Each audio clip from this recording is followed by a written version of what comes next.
Kenapa? Selama ini kan memang sertifikat halal ini dikeluarkan oleh MUI. Nah, kemudian baru tahun ini kan sudah ditarik eh, kewenangannya dari MUI dan dilimpahkan ke Kementerian Agama yang melalui eh, Badan Penyelenggara Jaminan Produk Halal ini atau BPJPH. Nah, yang menjadi pertanyaan saya, yang selalu menggelitik hati dan pikiran saya, kenapa ormas sekelas MUI masih dilibatkan ada di sini? Bahkan dia punya kewenangan untuk mengambil keputusan. Buktinya apa? Ini kasus yang menimpa Mi Gacuan ini.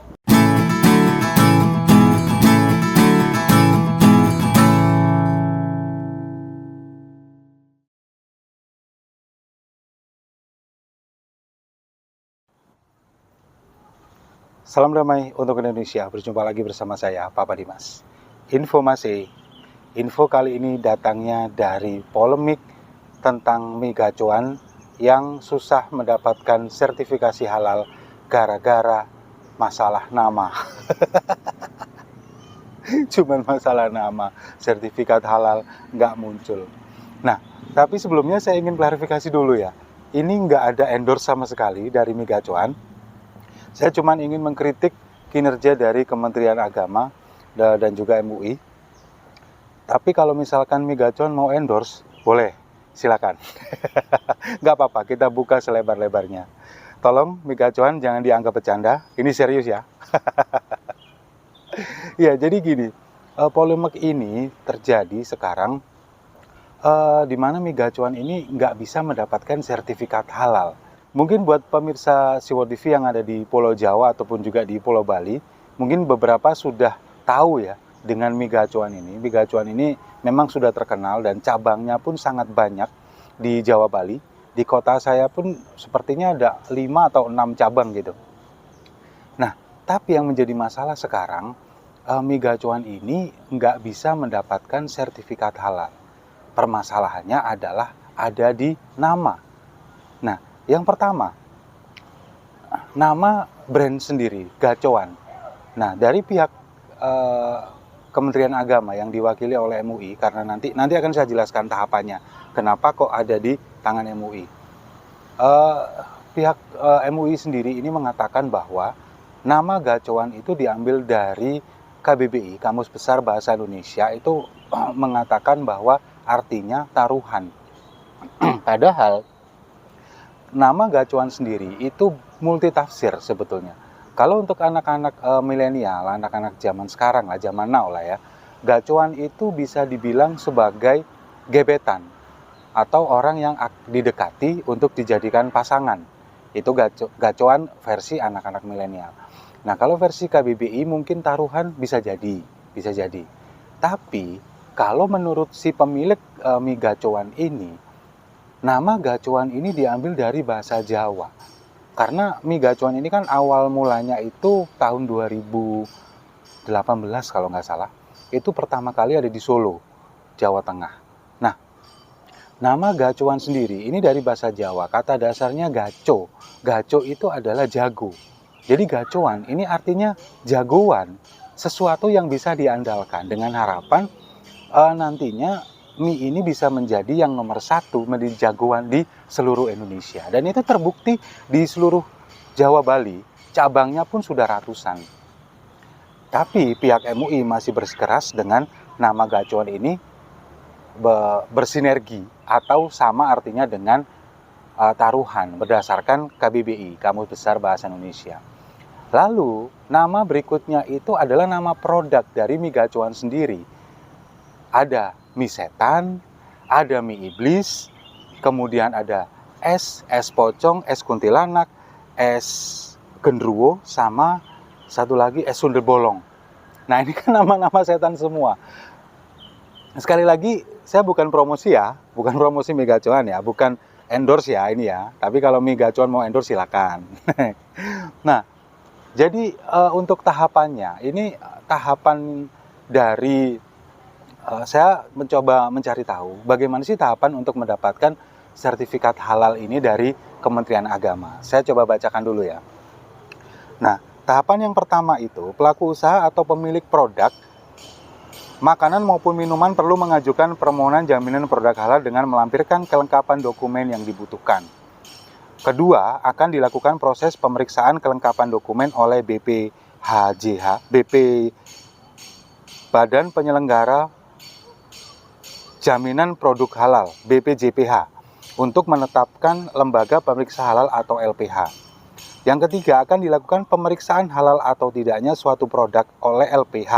Nah, ini kemudian yang keempat, pada tahap ini baru dilaksanakan sidang fatwa halal oleh MUI sebagai pihak yang mengambil keputusan halal atau tidaknya suatu produk. Baru yang kelima, proses terakhir setelah penetapan halal melalui sidang fatwa adalah penerbitan sertifikat halal oleh BPJPH atau Badan Penyelenggara Jaminan Produk Halal dari Kementerian Agama. Nah, jadi kalau melihat verifikasi ini, sebetulnya tahap yang ketiga yaitu pemeriksaan halal atau tidaknya suatu produk oleh lembaga pemeriksa halal. Ini kan berarti bahan-bahan yang digunakan. Bahan-bahan yang digunakan oleh mie gacoan ini.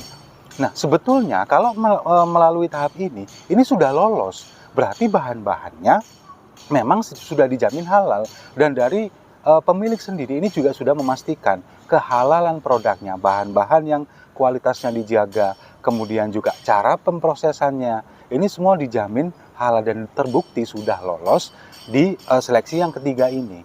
Nah, yang menjadi permasalahan adalah di tahapan keempat, di mana sidang fatwa halal oleh MUI.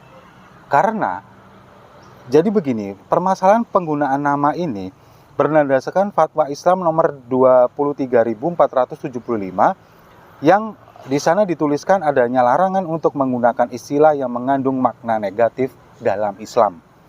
Ini tertuang dalam surat keputusan LPPOM MUI nomor 46 tahun 2014 tentang ketentuan nama dan bentuk produk. Nah, yang jadi permasalahan kan di sini. Kalau menurut saya ini ingin mengkritisi. Kenapa selama ini kan memang sertifikat halal ini dikeluarkan oleh MUI. Nah, kemudian baru tahun ini kan sudah ditarik kewenangannya dari MUI dan dilimpahkan ke Kementerian Agama yang melalui Badan Penyelenggara Jaminan Produk Halal ini atau BPJPH. Nah, yang menjadi pertanyaan saya, yang selalu menggelitik hati dan pikiran saya, kenapa ormas sekelas MUI masih dilibatkan ada di sini? Bahkan dia punya kewenangan untuk mengambil keputusan. Buktinya apa? Ini kasus yang menimpa mie gacoan ini. Pada level tahapan yang keempat, di sana ada keputusan MUI yang memutuskan melalui sidang fatwa menentukan produk ini halal atau tidak. Nah, ini kenapa harus melibatkan MUI? Padahal secara struktural kelembagaan, MUI ini kan bukan siapa-siapa, cuman ormas Islam. Secara struktur kelembagaan ini nggak ada, di bawah Kemenak juga nggak ada, di bawah kementerian manapun juga nggak ada. Jadi kalau menurut saya, mending memang sudah nggak usah dilibatkan sudah MUI ini. Saya yakin dari Kementerian Agama pun itu sudah punya sumber daya manusia yang berkompeten untuk mengeluarkan fatwa. Fatwa itu kan opini, fatwa itu kan keputusan bersama untuk menentukan sesuatu. Tapi memang harus berlandaskan hukum-hukum yang sudah tertera. Tapi kenapa harus melibatkan MUI?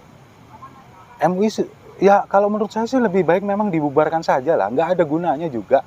Cuman sekumpulan orang-orang yang katanya ulama dan belum tentu juga terbukti oknum-oknumnya. MUI ini banyak yang ya nggak beres gitu loh. Ya kita tahu lah semua seperti siapa. Saya nggak mau sebut nama ya, satu aja ya, Engkong Anwar Abbas.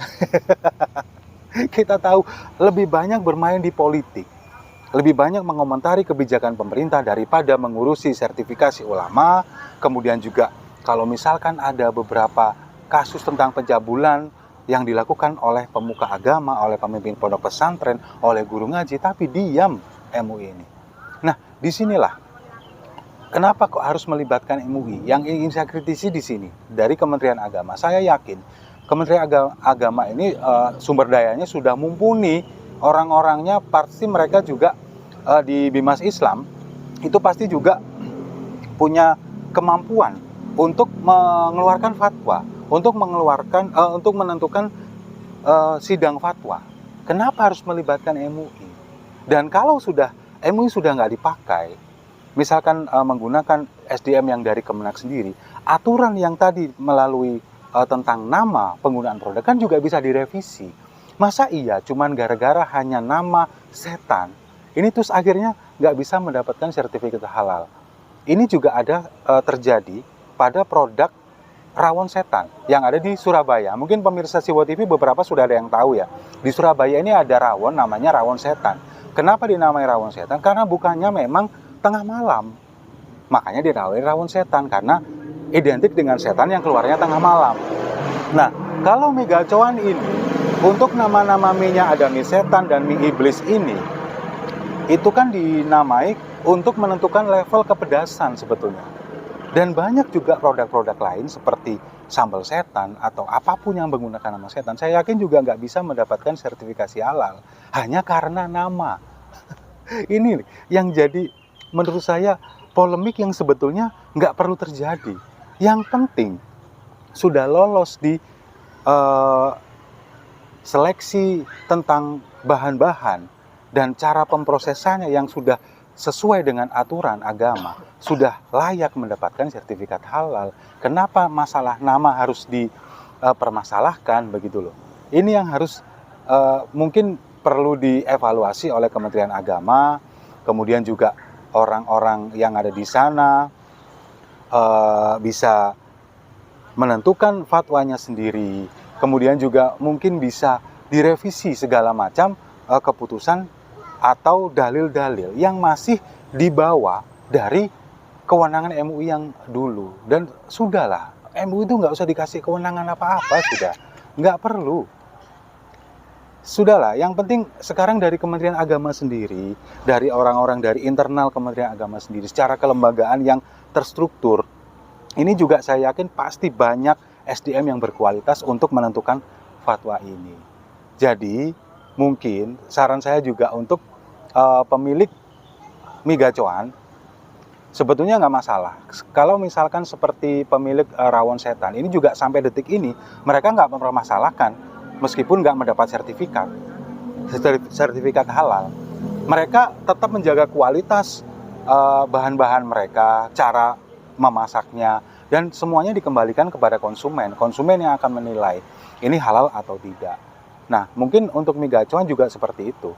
Atau kalau misalkan mau menuruti apa yang dilakukan oleh Kementerian Agama, ya mau nggak mau harus merubah nama dari produk-produk ini. Dan saya yakin mereka juga nggak akan mau, karena brand ini ada filosofinya. Saya yakin ada filosofinya. Nggak mungkin sembarangan menunjuk nama ini serampangan. Pasti ada filosofinya dan nggak akan mudah mau untuk merubah nama ini yang sudah melekat di ingatan, di hati, ataupun di benak oleh seluruh pelanggan mereka yang sudah selama 4 tahun terakhir ini. Jadi itu mungkin kritik saya, terutama kepada Kemenak. Sekali lagi, ayolah, kalau perlu, kalau menurut saya ini nggak usah dipakai lah MUI ini.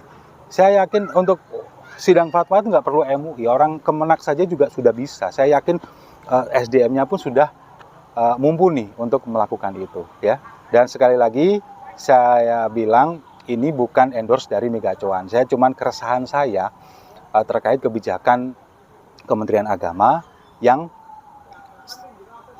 masih saja melibatkan MUI dalam mengambil keputusan. Dan kalau boleh kasih saran sekali lagi, mendingan MUI dibubarin aja lah. Setuju ya? Kalau setuju mari kita minum kopinya sama-sama untuk Kementerian Agama.